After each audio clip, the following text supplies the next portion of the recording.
this is a very long Wikipedia page, and I've enjoyed it.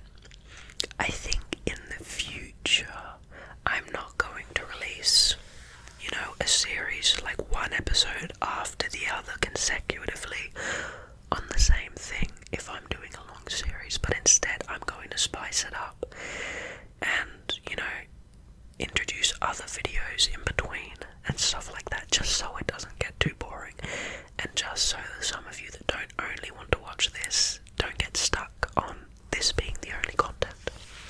So there you go. If you have something you want me to read about, please leave a comment and tell me what it is. As long as it has a Wikipedia page, I can read about it. And if it doesn't, you can request an educational ASMR video where I do personal research and write my own little essay on it. Anyway, let's move on and learn about education amongst First Nations Australians. There is a significant gap between Indigenous and non-Indigenous people in educational attainment. This presents significant issues for employment. As of 2018, Indigenous students or adults, when compared with non-Indigenous peers, on average having a lower school attendance rate, with these rates at 82% and 93% respectively, in remote areas as low as 63%, have lower literacy and numeracy. Although rates have improved significantly on NAPLAN, which is a standardised school testing measure that we use in Australia, reach Year 12 at lower rates, with improvement from 59% to 74% between 2006 and 2016, with the gap at 24% in 2016, and are underrepresented in higher education and have lower completion rates.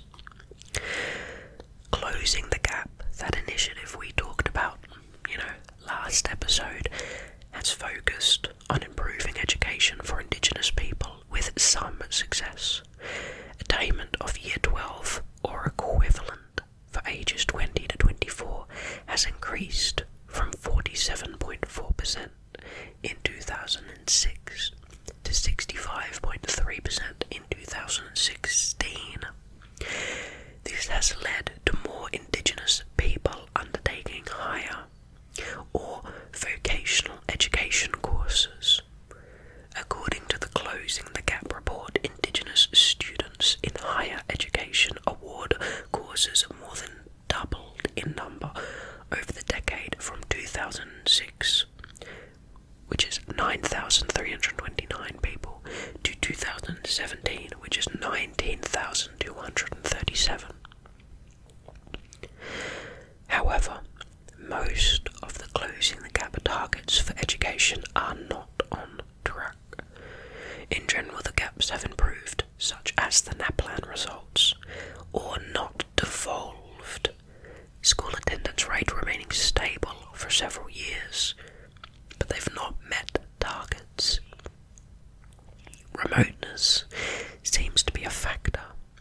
Students in isolated or remote communities do not perform or attend as well as students in urban areas.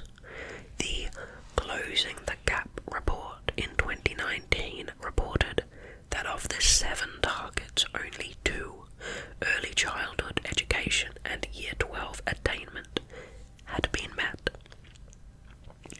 Only Year 9 numeracy was on track in all states and territories, with variations among them. The Aboriginal Centre for Performing Arts was established as a training centre by the state and federal governments in 1997. Now we move to employment. Compared to the national average Indigenous people experience high unemployment and poverty rates.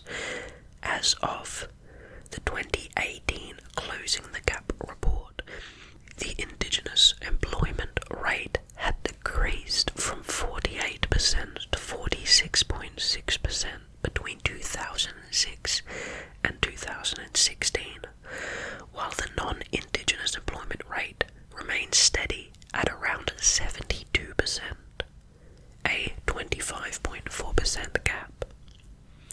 The employment rate for Indigenous women, however, increased from 39% to 44.8% in the same period.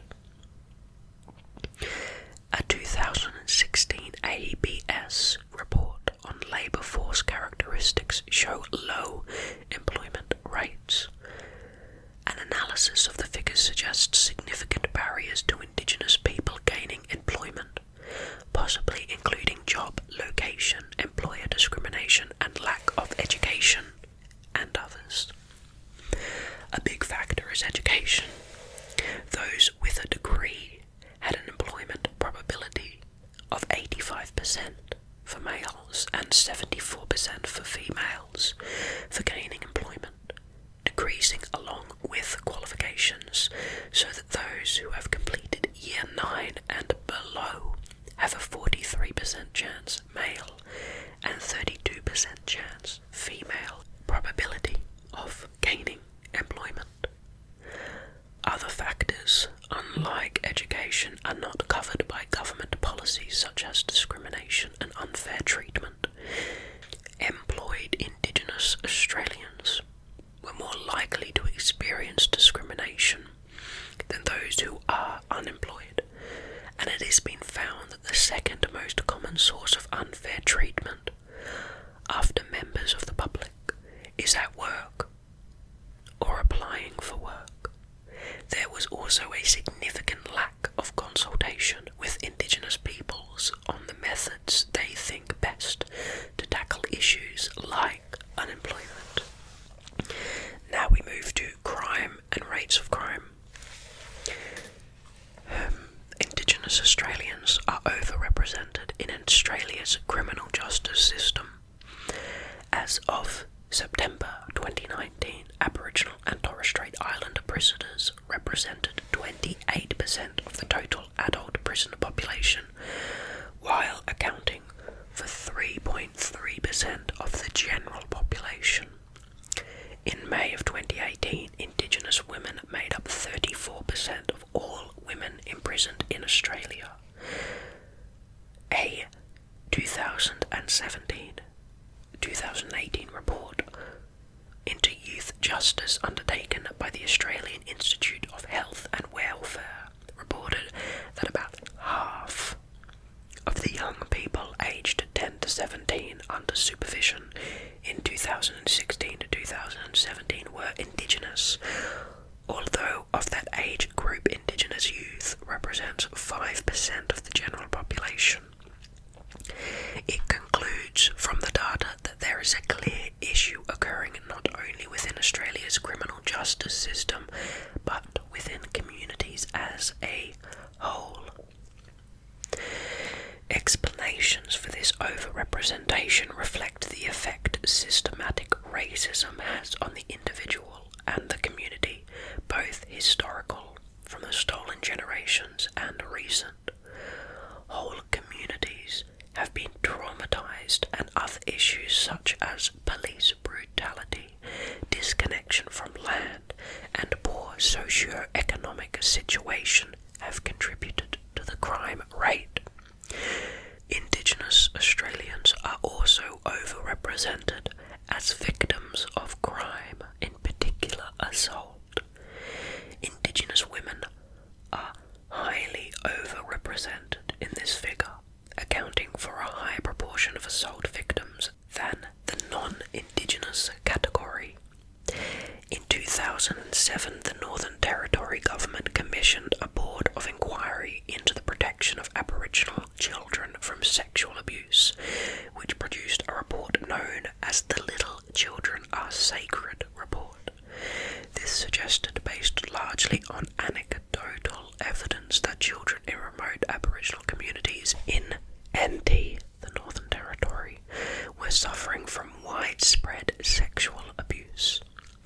The Australian Human Rights Commission's Social Justice Report of 2008 said that the 2005 to 2006 ABS statistics did not appear to support the allegations of endemic child abuse that was the rationale for the NTER, the intervention by the Howard government that followed. Now we move to political issues, which there have been a lot, and the politics and interactions in Australia has been a long and complicated issue, and if you study law in Australia, it's very common to study these law cases as they have been long running and very complicated. Okay, starting with a timeline. Since the 20th century, there have been a number of individuals and organisations who have instigated significant events in the struggle for political representation, land rights and other political issues affecting the lives of Indigenous Australians. In 1937, Yorta man William Cooper collects 1,800 signatures to petition King George VI for representation of the original occupants of Australia in federal parliament. On the 26th of January, Australia Day, 1938, the Aborigines Progressive Association holds a day of mourning to protest 150 years of callous treatment and the seizure of land. Political representation. Under Section 41 of the Australian Constitution, Aboriginal Australians always had the legal right to vote in the Australian Commonwealth elections if their state granted them that right. This meant that all Aboriginal people outside Queensland and Western Australia had a legal right to vote.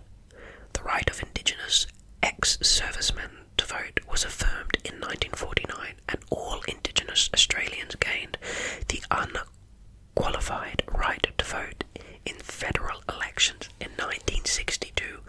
That is unbelievably late in terms of history. Unlike other Australians, however, voting was not made compulsory for Indigenous people, and it was not until the repeal of Section 127 of the Constitution of Australia, following the 1967 referendum, that Indigenous Australians were counted in the population for the purposes of distribution of electoral seats. It's a really big discrimination in law that for a long time Indigenous Australians voting was not compulsory versus non-Indigenous it being compulsory.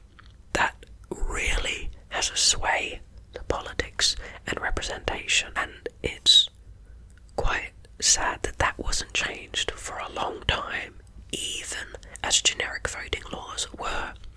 It's a little bit like how in America or the United States, African Americans voting for a while had legislation to allow for, but there were practical elements set up to make it more difficult, and there were things set up to discriminate African American people from voting.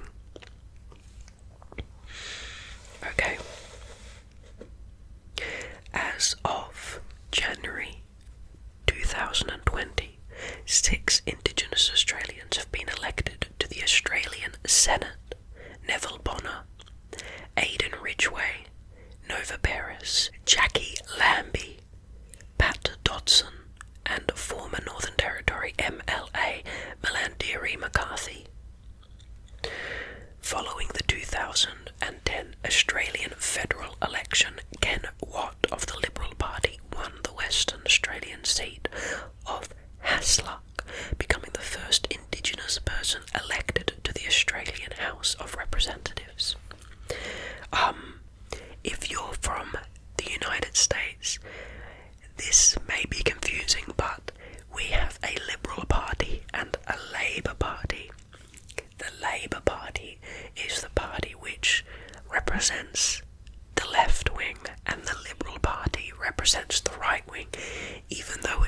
sounds weird that, liberal is usually applied to people who are left-wing. It's just the name of the right-wing party. It's a practical but slightly confusing element to Australian politics. A number of Indigenous people represent electorates at state and territory levels, and South Australia has had an Aboriginal governor, Sir Douglas Nicholls. The first Indigenous Australian to serve as a minister in any government was Ernie Bridge, who entered the Western Australian Parliament in 1980. Carol Martin was the first Aboriginal woman elected to a state parliament in Australia in 2001, and the first woman minister was Marion Scrigmore, who was appointed to the Northern Territory Minister in 2002. Representation in the Northern Territory has been relatively high, reflecting the high proportion of Aboriginal voters. The 2012 territory election saw large swings to the Conservative CLP in remote territory electorates, and a total of 5 Aboriginal CLP candidates won election to the Assembly, along with 1 Labor candidate in a chamber of 25 members. Among those elected for the CLP were high-profile activists Bess Price and Alison Anderson.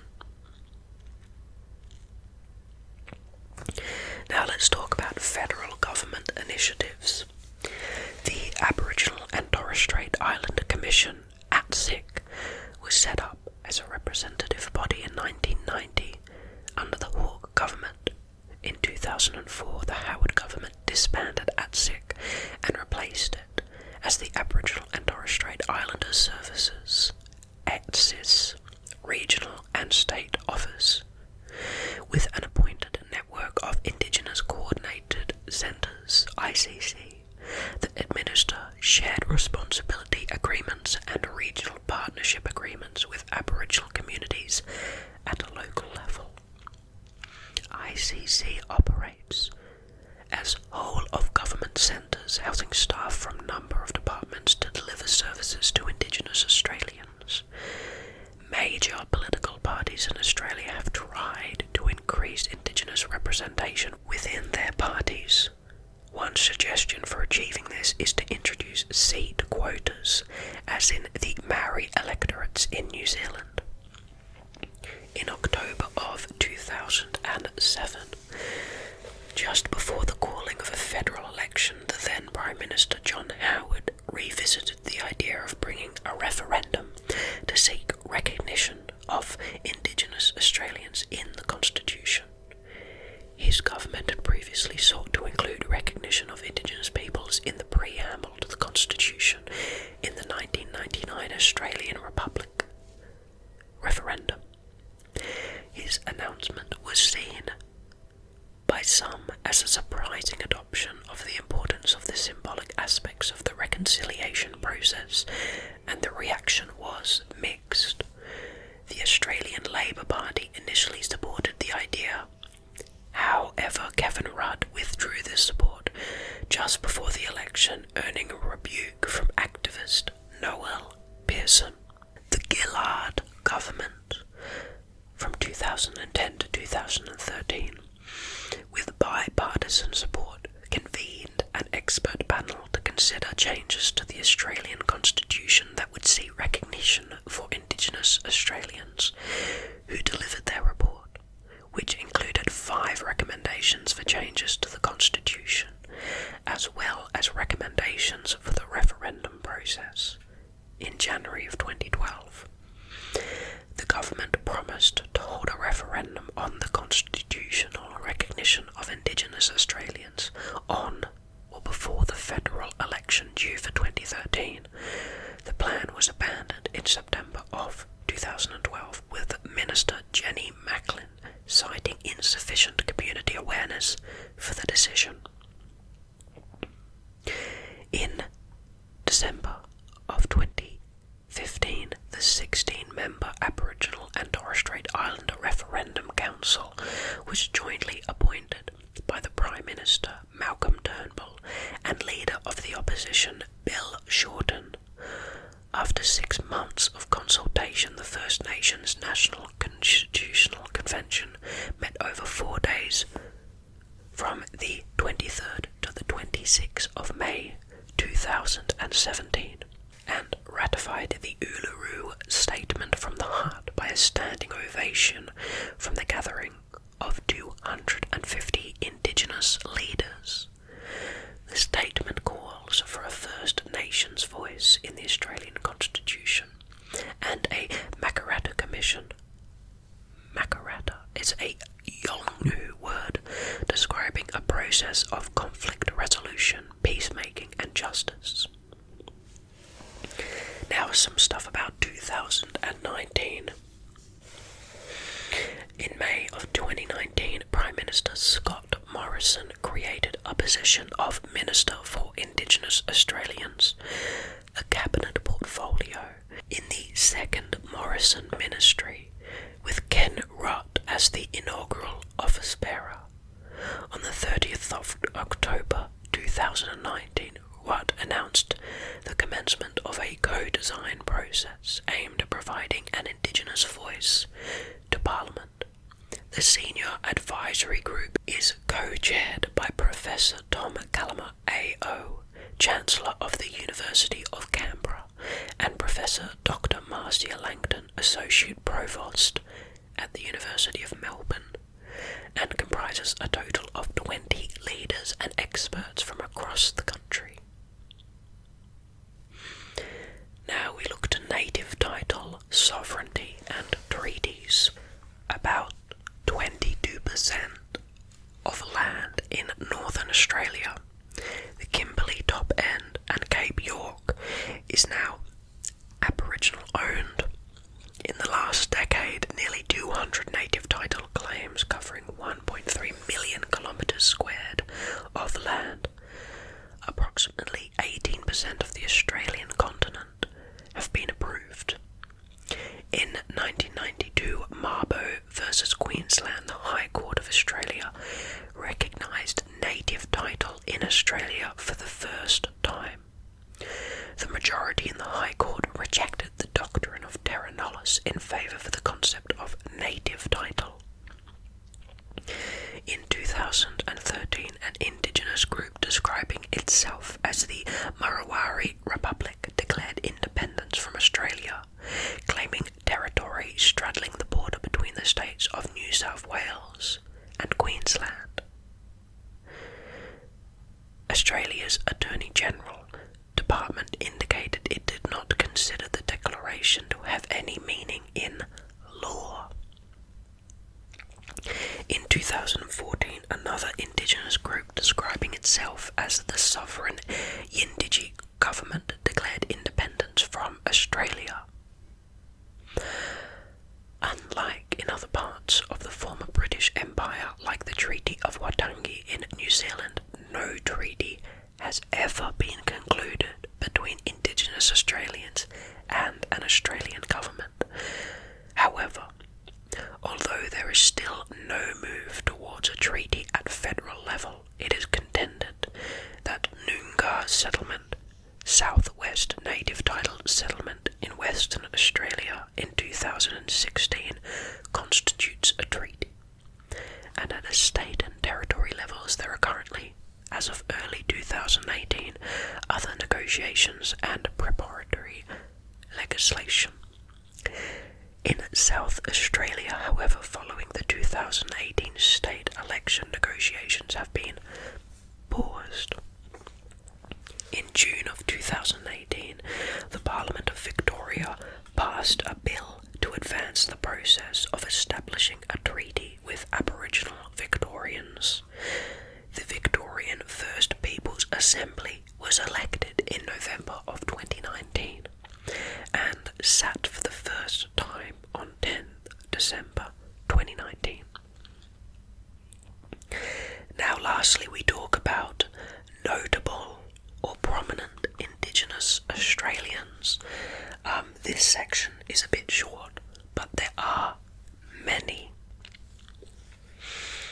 Okay.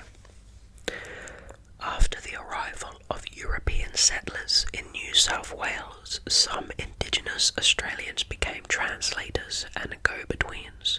The best known was Benelong, who eventually adopted European dress and customs and travelled to England, where he was presented to King George III. Others, such as Pemulwuy Yagan and Wirrandra, became famous for armed resistance to the European settlers. During the 20th century, as social attitudes shifted and interest in Indigenous culture increased, there were more opportunities for Indigenous Australians to gain recognition. Albert Namajitra became a painter, and actors such as David Gulpilil, Ernie Dingo, and Deborah Mailman became well known. Bands such as Yothu Yindi and singers Christine Anu, Jessica Mauboy, and Jeffrey Gamal Yongapingu have combined Indigenous musical styles and instruments with pop rock, gaining appreciation amongst non-Indigenous audiences. Polymath David Unibon is commemorated on the Australian $50 note. While relatively few Indigenous Australians have been elected to political office, Aboriginal rights campaigner Sir Douglas Nicholls was appointed Governor of the state of South Australia in 1976, and many others have become famous through political activism.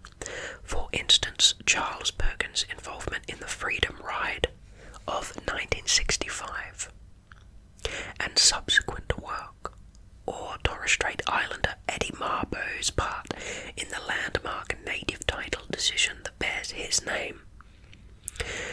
The voices of Gabe York, activists Noel Pearson and Jean Little, and academics Marcia Langton and Mick Dodson today loom large in national debates. Noel Pearson specifically for me. Some Indigenous people who initially became famous in other spheres, for instance poet Uduguru Nunakal, have used their celebrity to draw attention to Indigenous issues. In health services, Kevin Kong became the first Indigenous surgeon in 2006 and is an advocate of Indigenous health issues. Wow. What a complicated and interesting Wikipedia series. I know that for some of you this probably isn't as interesting as it is for me. I am not Indigenous Australian or First Nation Australian. I'm very European in my ancestry, although my family's been in this country for, many generations. I'm not, genetically Indigenous or anything like that, though just as with, I think, maybe a majority of Australian children I've grown up with, the ABC, the Australian Broadcasting Corporation, and children's books and study at school where we go into Indigenous Australian culture and stuff like that, and I'm seeing a greater move towards the studies in schools, and I think that's just awesome. And this has been interesting for me because through tertiary education I have learned a lot of the topics about differences and there being a gap in the health between Indigenous and non-Indigenous Australians. So it's interesting for me to revisit that after having studied it at a tertiary level. So thank you to everyone who watched this series, especially if you made it to the end. Congratulations, you spent a long time watching. I think it's important to remember that, we should be kind to as many people as we can, avoid confirmation bias, and don't assume things about people's actions and motivations, because history, the way the world works, the way impact and cause and effect has cut across history, has dramatically shaped reality, and so I think we should try and just learn as much as we can about each other and be as loving as possible and as caring as possible. And I think as often as possible we should challenge our own beliefs and conceptions, because that is what needs to be done since we have human brains.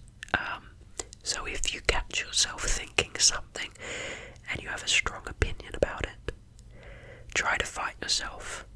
Be a skeptic to what you personally believe and see if you can find counterpoints.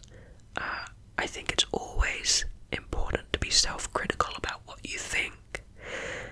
Not to not believe in anything, but to always continue to have an internal critical debate, as that is what critical thinking is. So thank you so much. I love you all, and I will see you in the next video very soon. Goodbye, dear friends. Goodbye.